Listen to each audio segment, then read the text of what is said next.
Commission on Elections o COMELEC, kumpiyansang hindi mapapasok ng mga hackers ang automated election system. Alamin natin na ang buong detalye ng balitang yan tinutukan ni Bombo Isa Cotoner.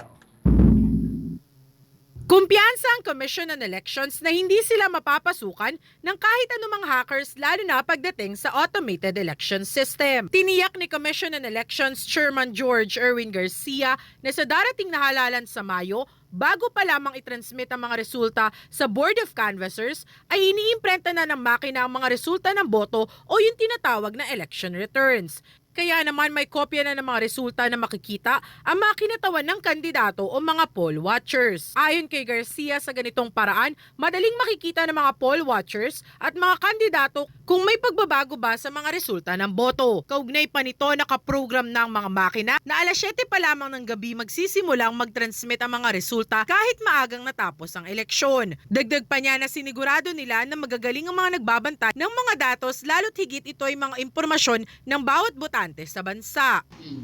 Ang tinatawag na hacking ay pwede na mangyari kapag ito ay nakakabit sa isang external na something.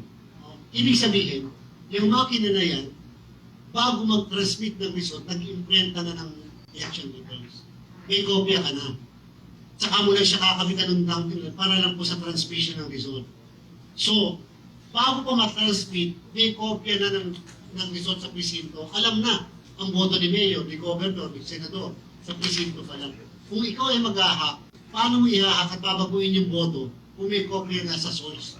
Samantala, sinabi rin ni Garcia na maaaring magdala ang mga botante ng cellphone at gamitin bilang gabay kung nandito ang kopya ng inyong mga iboboto. Pero pinalalahanan niya na huwag itong gamitin upang kuhanan ng letrato ang balota at resibo ng boto dahil ito ay kinokonsiderang election offense. Dagdag pa ni Garcia na upang hindi na mahirapan ang mga botante, maaaring gamitin na lamang ang voters information sheet kung saan nakalagay rin ang mga pangalan ng kandidato at mga paalala sa pagboto na ipamimigay ng komisyon sa Abril. Sinigurado rin ni Garcia na hindi na ang mga barangay official ang mamimigay ng mga voters information sheets para matiyak na bawat isang botante ay makakatanggap. Anya, sila ay mag-hire ng mga tauhan upang ipamigay ang mga ito. Paraan nila ito upang hindi maging pili ang pamimigay dahil ang iba sa mga tauhan ng barangay ay may sinusuportahan na kandidato, kaya naman tiniyak na nilang apolitical ang mamigay ng mga ito. Katuwang ng Komisyon ng National Citizens Movement for Free Elections o NAMFREL at Parish Pastoral Council for Responsible Voting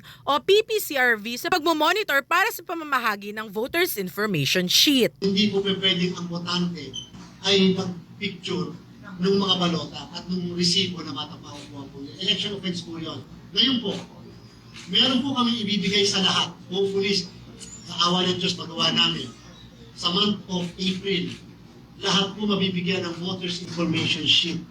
Para sa Bombo Network News, Bombo Isa Cotoner, nag-uulat para sa #1 and most trusted radio network in the country, Bombo Radio Philippines. Basta Radyo, Bombo!